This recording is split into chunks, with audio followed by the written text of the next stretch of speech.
Slapped me across the face. She began to hit me. She started beating me. I didn't like it, so I strangled her to death. I grabbed one of the kitchen knives, and then I went to her room, and then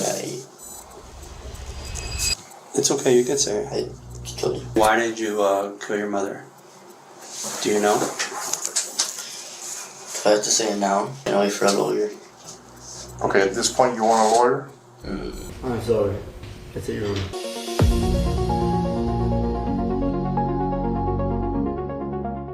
This is Derek ROSA. He was only 13 years old, and in just moments, Derek ROSA admit to killing his own mother. This story unfolds in Miami, Florida. It was October 12, 2023. Inside a quiet apartment, Irina Garcia was asleep in her bedroom. Her newborn daughter, just 2 weeks old, was nearby. What happened next is about to shatter everything. This video coverage shows Derek waking up, walks into the kitchen and grabs a knife. He returns to the bedroom, but there's no argument, no warning. Derek stabbed his mother, Irina, 40 times while she was asleep. Her body was found at the foot of the bed, just inches from her baby. Minutes later, Derek called 911 call and said this. I'm okay, my mom's not okay, she's dead. Do you need fire rescue? Are you hurt? No, I'm not hurt, I just have a little bit of blood on my hands. Can you bring the police over here where I live? What is your address? I don't know my address. I need to know if your mom is breathing. She's dead, miss. Okay, and what did you do then? There's blood all over the floor. Right now, I have the gun with me. I was gonna shoot myself, but I didn't want to, miss. Yes. I took pictures and I told my friends about it. Was that bad? You told who about it? My friends. Police arrived and Derek was arrested, and what they found is almost impossible to process.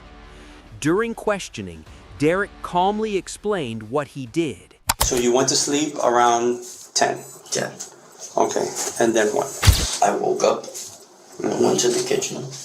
I grabbed one of the kitchen knives, and then I went to her room, and then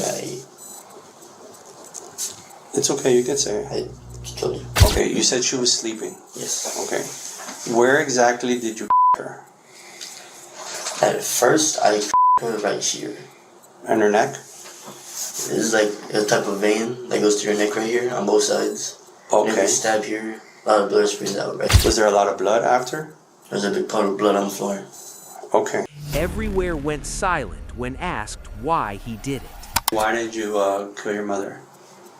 Do you know? If I have to say it now, Yeah, get it off your chest. Absolutely. I can wait for a lawyer. Okay, at this point, you want a lawyer?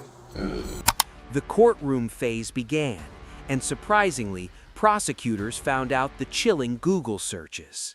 Yes, on October 12 at 6 p.m., he did make searches on Google. He typed in the word, the carotid artery image diagram. What is the best place to stab someone? Is a small knife good for killing? Is it fair to say that there were 46 sharp force wounds in total on Ms. Garcia's body? Yeah, you say 46. 46, sir, yes. Family members spoke. His grandmother broke down. Derek's father said this. It's hard for us to explain how this occurred. It's difficult, but I guess what we're asking for is another opportunity. It's a second chance to help him grow and become mature as a grown man, to put this behind him and say, we have your back. The judge was about to accept the plea. 25 years in prison, followed by 20 years of probation. No life sentence, no freedom anytime soon. Derek is being trialed as an adult as the case is still ongoing. If Derek is charged guilty, he would ultimately spend the rest of his life behind bars. And if you think Derek's case was worse, prepare yourself. A bad grade, one argument. A mother was buried under a church fire pit by her own son. This is Gregory Ramos, 15 years old, living in DeBerry, Florida. On November 2nd, 2018, he came home from school, had an argument with his mother, Gail Clevenger. Ramos then strangled his mother to death over a bad grade. What happened next is where this case turns cold. Gregory cleaned the house. I checked the entire house because I was looking for her, but she's not here. I just got home, and my house is completely trashed. It looks like someone broke in the side door. He moved the body. He loads his mother into a wheelbarrow, then into his car. But he didn't run. He drove to a nearby church, a place he knows well. Ramos then dug the fire pit. Therefore, when police later searched the area, her foot was almost visible beneath the dirt. All the stones were arranged. It was a fire pit, and this is where him and his friends would always come. We did a cursory search. Unfortunately, her foot was protruding after digging down maybe 8 or 10 inches. That's not really a big place to where he put his mom. But before any of that was discovered, Gregory made a move. He called 911. Slapped me across the face. She began to hit me. She started beating me. I didn't like it, so I strangled her to death. He leads police to the fire pit. The charges came down hard. First-degree murder, abuse of a corpse, tampering with evidence. His friends were charged too, for helping cover it up. In court, Gregory pleads guilty to avoid a possible life sentence. At sentencing, family members spoke, and then his grandmother, his mother's mother, does something unexpected. She prayed for him. Gregory apologizes. No excuses, no deflection. Therefore, the judge delivers the final word. The sentence for count 1 is 45 years in the custody of the Florida Department of Corrections, followed by lifetime probation. Probation will have the standard conditions with the special condition of a mental health evaluation. A sentence that begins with a bad grade and ends with a childhood that never comes back. PHILLIP Sharpe. On September 13, 2017, 15-year-old Caleb Sharpe boarded a school bus headed to Freeman High School in Washington. But inside his duffel bag wasn't homework. There was an AR-15 rifle, a handgun, and boxes of ammunition. Therefore, what followed wasn't an accident, it was a decision. Sharpe walked straight to a second-floor hallway, dropped the bag, and tried to load the rifle. The gun jammed. When fellow student Sam Strahan approached him and warned him to stop, Sharpe pulled out the handgun instead. One shot hit Sam in the stomach. Another hit him in the face. Sam didn't survive. Sharpe kept walking. 3 teenage girls, Emma Neese, Gracie Jensen, and another student, were shot as they tried to escape. I started running and was so scared because I felt like I was running in slow motion. I began thinking, there's absolutely no way I'm getting out of this. Gracie would later say, As I lay there, I watched him walk by me with the most emotionless face I've ever seen, shooting at my classmates as they ran in fear of their lives into classrooms. The fact that Gracie survived is remarkable. The fact that she can walk is a miracle. But the shooting ended when a custodian confronted Sharpe.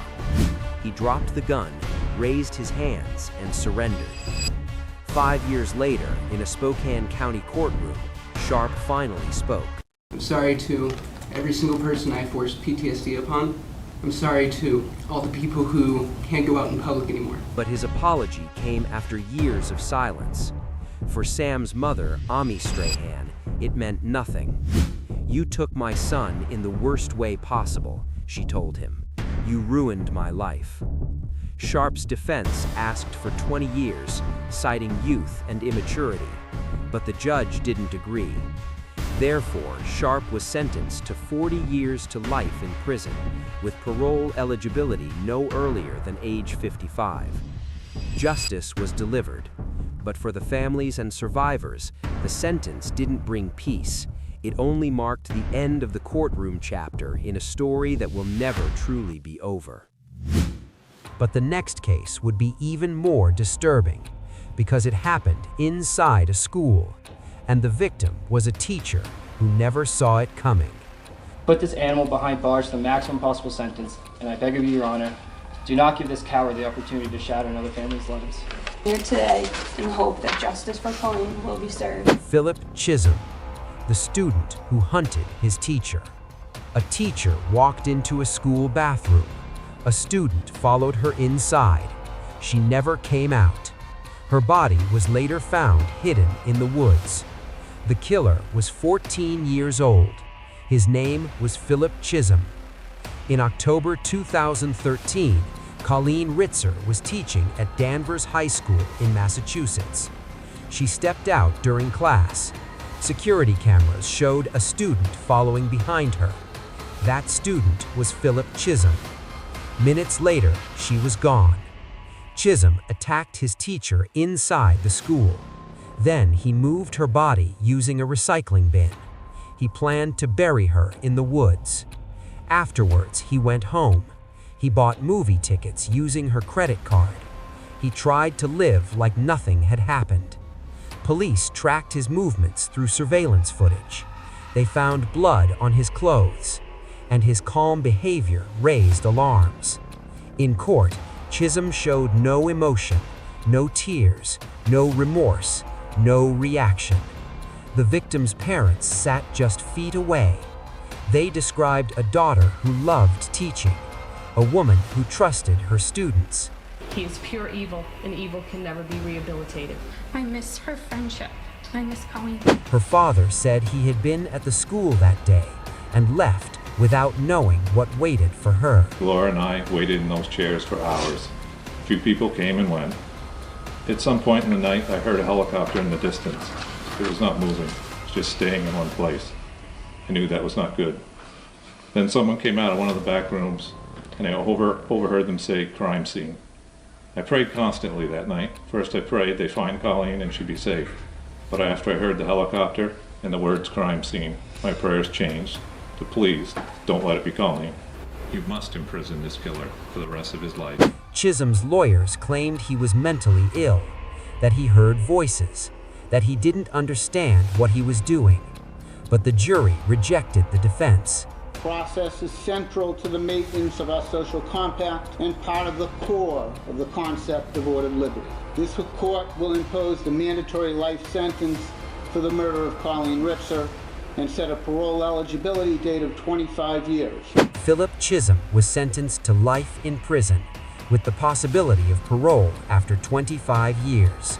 A teenager who walked into a school as a student and left as a murderer. And if you thought you have seen it all, the next video shows moms who killed their kids. She's a Fulton County mother charged with killing her two sons by putting them inside of an oven.